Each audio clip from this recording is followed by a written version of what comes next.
Okay, so let's queue up. I want to shift gears here to how people are reacting. I know a lot of I know a lot of people are kind of doing some really strange things right now. The whole toilet paper thing, I don't understand. I don't. Nope. Nope. Okay, so I have a bidet. Full disclosure, I don't need toilet paper. Like y'all can have it, but I don't know why I don't know why you're hoarding it. I don't know why you're like taking it all. Can't eat it. Uh, can't build anything with it. You can literally only wipe your ass with it. So I don't know. But there's no shortage of anything. Supply chains have not been shut down. Food is still going to be in full supply. Obviously, like paper goods, like toilet paper and paper towels, are in, like they're not in short supply, but there is now going to be a delay getting them to the stores because everyone took the ones like they couldn't anticipate that demand. So, but they're coming back too. Like that manufacturing capacity for those things has not diminished to the level that people need to be hoarding. So, you hear these words, please stop hoarding. There is no shortage. And this is not just some guy in his crib saying it. Like Lori Lightfoot, our mayor, just said that yesterday to the entire city of Chicago, because we're all pretty confident that their supply chain has not been hindered. So let's go to a video from it's from Los Angeles, but it's showing a Costco. Big box store and no more hoarding. We're told to crack down on shoppers who buy too much. Yeah, Costco implements new restrictions as the state is ordered to stay home. Tonight, KCAL 9 Inland Empire reporter Nicole Comstock is live with the details. Nicole? Yeah, Susie and Jeff, for the past week or so, it's been really hard to find things like water, toilet paper, and Lysol at a lot of different stores in town.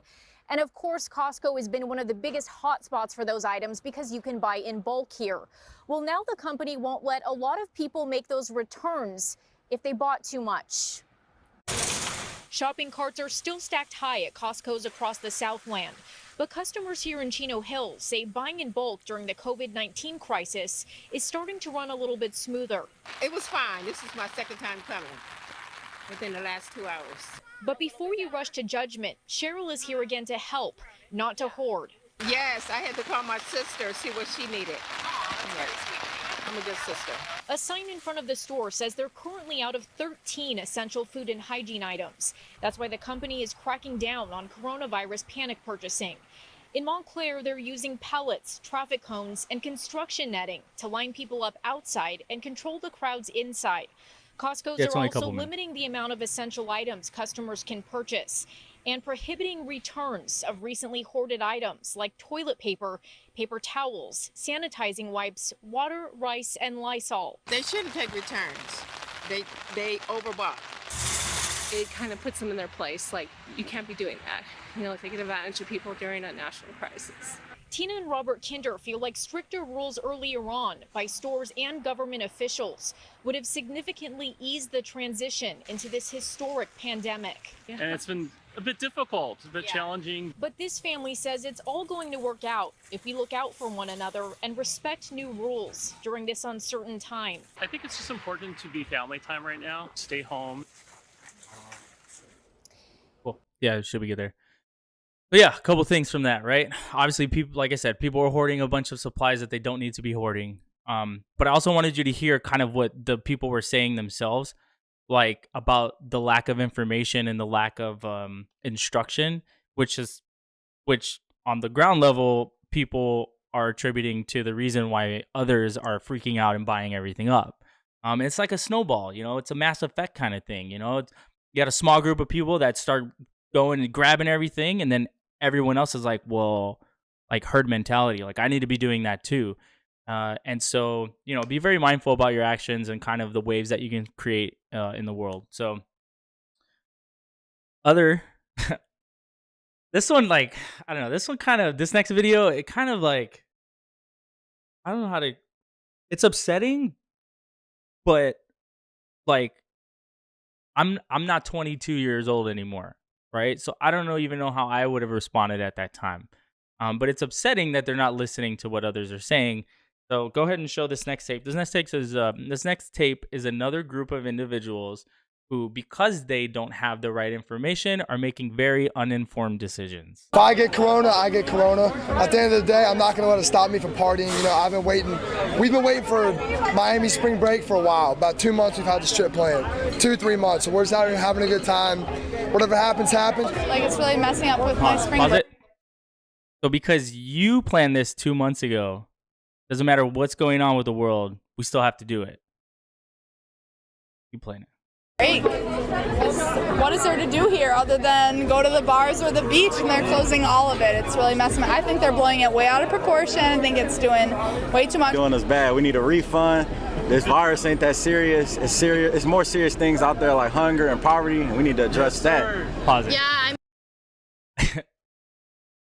Like, if everybody's dead, how do we address it, right? Obviously, not everyone's going to die from coronavirus, but I think, like, you know, again, I may be picking a fight with people I shouldn't be picking a fight with, right? Because they're young and maybe they just don't know any better. But clearly, right, like, that's not the right sentiment to have right now. Like, there's far better things. Like, this is the thing, among other things, for sure. But this is the most imminent thing right now that stands to get its fingers into all parts of our society and just disrupt it all.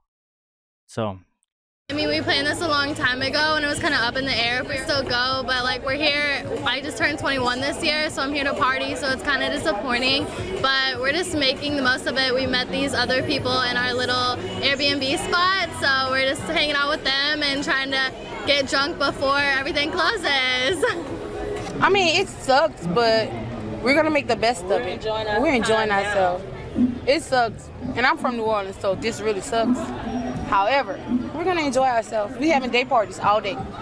It's my birthday, St. Patrick's Day. Turn up. We're just trying to roll with we're just living for the moment. We're just gonna do what happens when it happens. When stuff closes, we're gonna do it when it closes. But besides that, we're just trying to have the best trip we can.